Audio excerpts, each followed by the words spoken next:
Баршаға сәлем достар, әлемдік танымал жұлдыздар туралы қызықты ақпараттар беретін Хамид Official YouTube арнасы назарларыңызда. Бүгін көпшіліктің сұранысы бойынша қазақ елінің сүйікті әншісі, Қазақстан Республикасының еңбек сіңірген қайраткері, Mozart тобының солисті Мейрамбек Беспаев туралы ақпараттар беретін боламыз. Ел ішінде Мейрамбек ағамыз туралы алып қашпа әңгімелер өте көп. Бірі шын болса, бірі жалған деректер. Ендеше осы видео арқылы нақты ақпараттарды ұсынатын боламыз. Әзірге арнамызға жазылып, лайк басып, қолдау көрсете отырыңыздар. Ал біз бастаймыз. Беспаев Мейрамбек Әбіләшімұлы 1976 жылы 7 қарашада Жамбыл облысы Талас ауданында өмірге келген. Отбасында 3 перзенттің тұңғышы, өзінен кейін Айнұр және Гүлнұр есімді қарындастары бар. Бала кезден Мейрамбек ата-әжесінің қолында тәрбиеленеді. Әжесі әнді жақсы айтқандықтан өнерге құштар болып, музыкалық аспаптарға қызығушылық танытады. Мұны байқаған ата-анасы Тараздағы Глинка деп аталатын музыкалық мектепке береді. Мұнда бала Мейрамбек қобыз аспабын меңгереді. Кейінірек домбыраға ықылас ауып, бұл аспапты да үйренуге көшеді. Қабілеті бар баланың өнерін шыңдау мақсатында ата-анасы 1989 жылы, яғни 14 жасында Алматыға келіп, Күләш Байсейітова атындағы музыкалық мектепке береді. Жасөспірім бала осылайша ата-анасынан жырақта өсіп, жеке өзі өмір сүруге бейімделеді.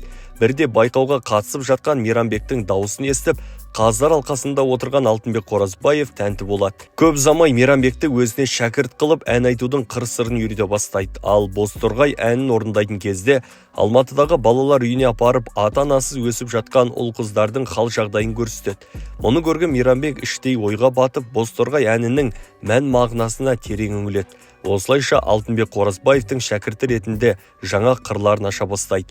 Тіпті Алтынбек ағамен ауыл аймақты аралап концерттерді еріп жүреді. Мейрамбекті қазақ еліне танытқан осы Бозторғай әні болатын. Қоңыр дауысты баланың бар жан дүниесімен орындаған осы бір әуені қалың қазақты елжіретпей қоймайды. Тіпті Бозторғайды тыңдаған кезде Мейрамбек жетмеген, ата-анасынан ерте әріпті байғұс деп түрлі алып қашпа әңгімелер тарайды. 1991 жылы Мейрамбек Беспаев алғаш рет «Қоштастым келмейді» фильмінде дебюттік рөлмен көзге түседі. Музыкалық мектепті бітірген соң 1994 жылы Темірбек Жүргенов атындағы өнер академиясына оқуға түсіп, актер, драма, кино факультетінде білім алады. Енді ғана таныла бастаған тұста Мейрамбек әнші досы Тоқтар Серіковпен Алматы қаласында пәтер жалдап тұратын еді. Кішкене ғана пәтерде екі өнерпазынан бөлек достары да келіп әндетіп отыратын болған. Бұл уақытта әнші өнердегі ұстазы Алтынбек Қоразбаевпен үлкен сахналарға шығып, жаңа әндер орындап өз тыңдармандарын арттыра түсті. Және де Сүйінбай атындағы филармонияда әншілік қызмет атқарады. Бір күні ұстазы Алтынбек аға Мейрамбектің қолына бір бөлмелі пәтердің кілтін табыстап, енді осы үйде тұрасың деп айтады. 2000 жылдары Мейрамбек көптеген әндер жазып, ел аралап концерттер береді. Оның ішінде «Сағындым, сен болмасаң», «Қол жетпесім, қимай сені барамын», «Ұмытам, енді қалай, қоштасудың қиын-ай», «Бір сен үшін», «Туған жерге сағыныш» әндері ел ішінде нағыз хитке айналған туындылар еді. Оның ішінде Тоқтар Серіковпен орындаған жананы дуэттері де көптің көңілінен шыққан болатын. Одан бөлек Алла Пугачеваның әнін «Миллион гүл қайда» деп аударып, қазақша нұсқада хитке айналдырып жібереді. Терең мағыналы сөздерден құралған әуен қоңыр дауысты Мейрамбектің дауысы қазақ музыкасының жаңа деңгейін көрсете білді. Мейрамбектің әндері жазылған кассеталар жылдам сатылып кететін. Осы уақытта шетелдік әндерге билеп жүрген қазақ қыздары Мейрамбектің жүрекпен айтқан әндеріне де, әншінің өзіне де жаппай ғашық бола бастады. Себебі талантты жігіт тек өнерімен емес, келбетті түрімен, шарасынды шаш үлгісімен көпті тәнті ететін еді. Тіпті кейбір жігіттер Мейрамбек секілді жүріс тұрыс жасап, шаштарында дәл солай қидыртатын. 2001 жылы Мейрамбек Беспаев алғаш рет Республика сарайында жеке шығармашылық концертін береді. Бұл уақытта әншінің Мазда деген көлігі болатын. Сол жылы Мейрамбек, Сәкен Майғазиев және Мақсат Базарбаев үшеуінен құралған Mozart тобы қазақ шоу бизнесіне 10 қадаммен кіріп келеді. Аталмыш топ «Өз елім, ол көктем оралмайды», «Есіңе ал», «Бір тамшы көздің жасындай», «Анаға сәлем», «Сағындым Алматымды», «Есіл ағады», «Шайлаукөл кештері» секілді жан тебірентер әуендері талай тыңдарманның жүрегінен орын алады. Осылайша Mozart тобы тек елімізде ғана емес, шетелдерде гастрольдік турлар ұйымдастырып, жанды дауыста концерттер бере бастайды. 2002 жылы әнші қазақ концерт мекемесіне жұмысқа орналасып, мемлекеттің іс-шараларда өнер көрсетеді. Ел ішінде қоңыр дауысты Мейрамбек атанған тұста достарымен бірге түрлі бизнестерге қол ұрады. Мысалы, 2003 жылы Алматы қаласынан кішігірім кафе ашады, алайда шығындалып оны жауып тастайды. Музарт тобы керемет әндермен халықтың қошеметіне ие болып жатқанда экс-президент Нұрсұлтан Назарбаев та осы топқа назар аударады және өзінің туып өскен жері Үшқоңыр туралы әнді Музарт тобына орындауға береді. Сол жылы Музарт тобы тәуелсіздік күніне орай өз елін деген атаумен шығармашылық кеш береді. Әрмен қарай Қытай мен Ресейге барып концерттер беріп шығады. Бұл уақытта Мейрамбек пен Сәкен дарын мемлекеттік жастар сыйлығының иегері атанып үлгереді. Қаншама қыздың арманына айналса да қоңыр дауысты жігіттің өз таңдағаны бар болатын. Мейрамбек болашақ жарын алғаш рет концертте көріп ғашық болады. Барлық қыздар әншімен суретке түсіп жатса, бір қыз жалғыз өзі шетте тұрады. Мейрамбек неге бұл қыз жақындамады? Барлық қыздар менімен суретке түсіп жатыр ғой деп таңғалады. Кейінірек Мархабат есімді осы қызбен жақын танысып кездесіп жүреді. Ал үйленуге келген сәтте қыздың анасы шамалы көт қызым әлі 18-ге толмады деп жауап береді. Осылайша талай қыздың арманына айналған Мейрамбек 2004 жылы өз сүйіктісін 18 жасында жар етіп алады. 2005 жылы Музарт тобынан Мақсат Базарбаев бөлек шығып, орнына Кенжебек Жанабілов келеді. Жаңарған топ әндерінде жаңартып, Әттең-ай атауымен екінші альбомдарын жарыққа шығарады. 2007 жылы Музарттың құрамы кеңейтіліп, ансамбльге айналады. Алайда Мейрамбектің өмірінде сынақты күндер бастау болады. Яғни бірден дертке шалдығып, ауруханадан бір-ақ шығады. Қазақстандық дәрігерлер түрлі диагноз қойып, нақты себеп айта алмайды. Ал әншінің жағдайы нашарлап 80 килограмм салмақтан небәрі 54 килограммға арықтап кетеді. Тіпті 10 метр жүрсе шаршап қалып әлсізденеді. Содан болар Германияға барып атақты профессордан ем алады. Десе де бұл не ауру екенін біле алмады. Біреулер рак, біреулер зоб деді.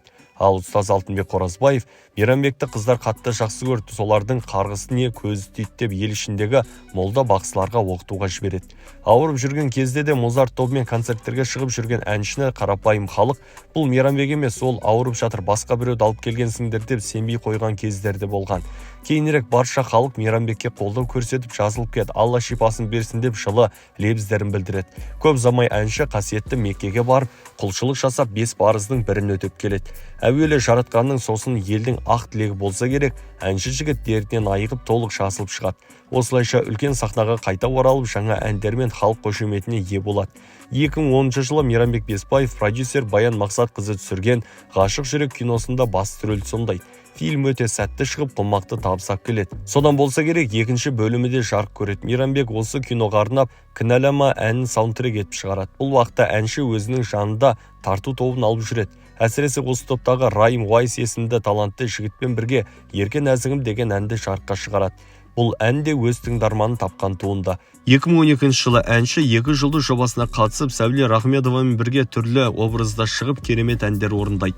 Сонымен қатар мексиканша, испанша әндерге би билеп, ерекше шоу көрсетеді. Сайыс қорытындысы бойынша Мейрамбек пен Сәуле жеңімпаз атанады.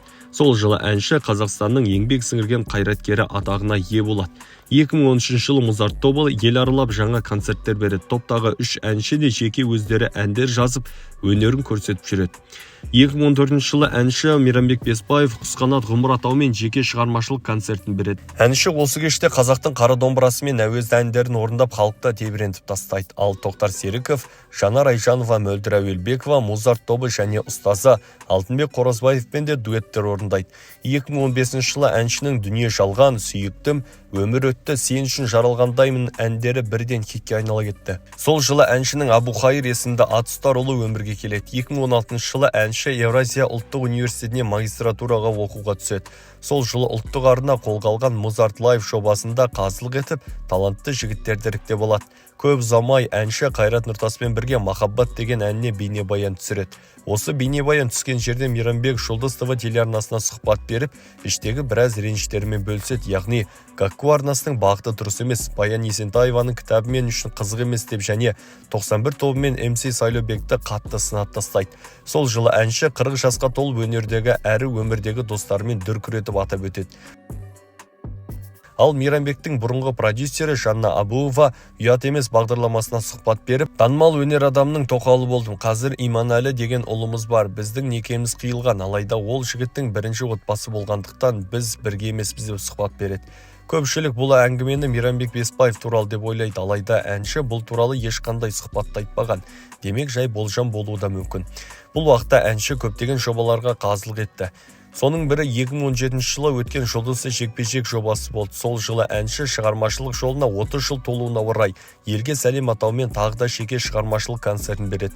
2018 жылы Евразия ұлттық университетінде істейтін атақты профессор өз сөзінде Мейрамбек, Қайрат Нұртас, Жанар Дугалова мүлдем сабаққа келмей магистрант атанбақшы деп журналистерге жар салады. Яғни аты аталған әншілер осы профессордың сабағына мүлдем қатыспаған. Көп замай әнші бұл ақпаратты жоққа шығарып әлі оқып жатқанын айтады. Бұл уақытта әнші Ернар Айдар екеуі "Мен сені ұмытпаймын" және "Сен шоқта" әндерін шығарып бейнебаян түсіреді. Және де Бүркіт түсірген "Тілегіңді айт" комедиясында эпизодтық рөл сомдайды.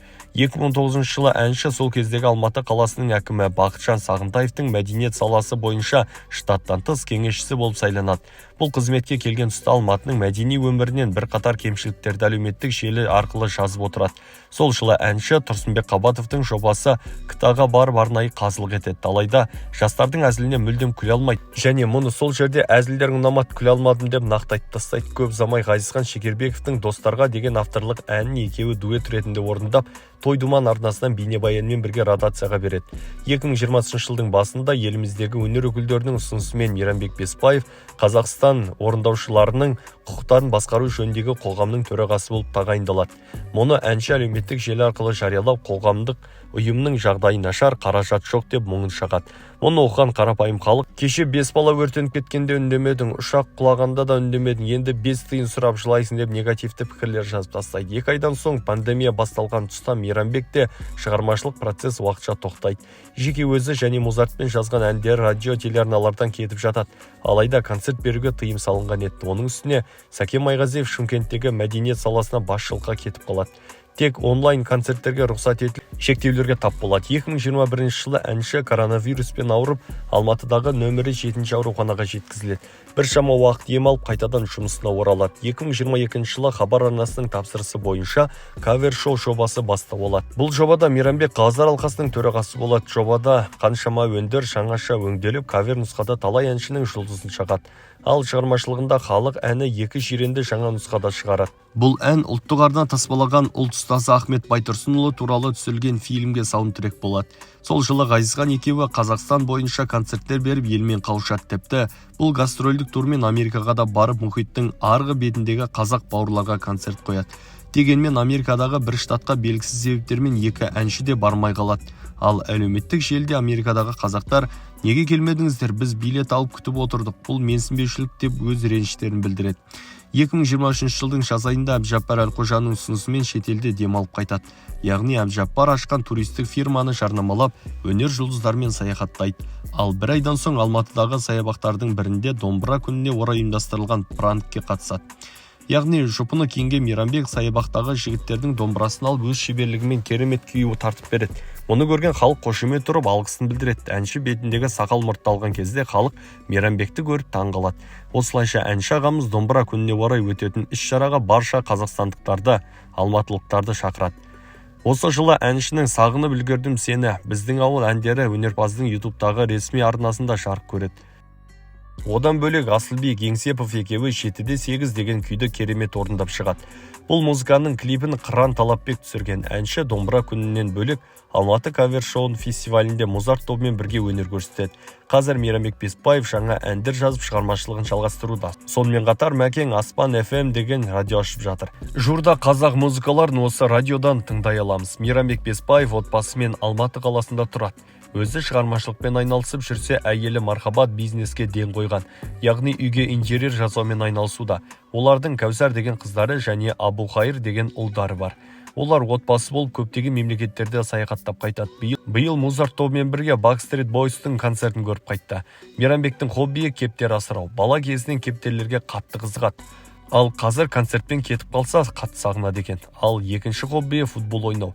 Мәкең эстрада жұлдыздар ойнайтын футболдан мүлдем қалмайды. Кейде өзі шетелге барып Реал Мадридтің ойындарын көріп жанкүйерлік танытады. Сонымен қатар бильярдтан жұлдыздар арасында өтетін жарыста жүлдегерде атанған. Әншінің алғашқы көлігі Mazda болған, әрмен қарай BMW, Toyota көліктерінде тізгіндеген.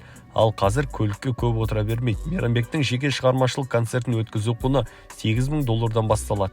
Ал Музартты тойға шақырғыңыз келсе, $8 не $10,000 қаражатыңыз болу керек. Бұл қаламақы алыс жерлерге тіптен қымбаттайды. ақтайды. Мейрамбек жанды дауыста ән айтудың шебері, фонограммаға қарсы. Домбыраны қолынан тастамайтын нағыз қазақ жігіт. Оның домбыралары да арнайы тапсырыспен шеберлердің қолында жасалады. Кейбір домбыраларының құны 2-3 мың доллардан тұрады. Әншінің қарапайымдылығына көпшілік таңғалады. Оның қоңыр дауысы, қазақилық болмысы көп азаматтардың бойында бола бермейтін қасиет. 47 жастағы әнші Мейрамбек Беспаев 100-ден астам әндердің орындаушысы. Оның қаншамасы жүректі тебірентіп жіберетіні бекер емес.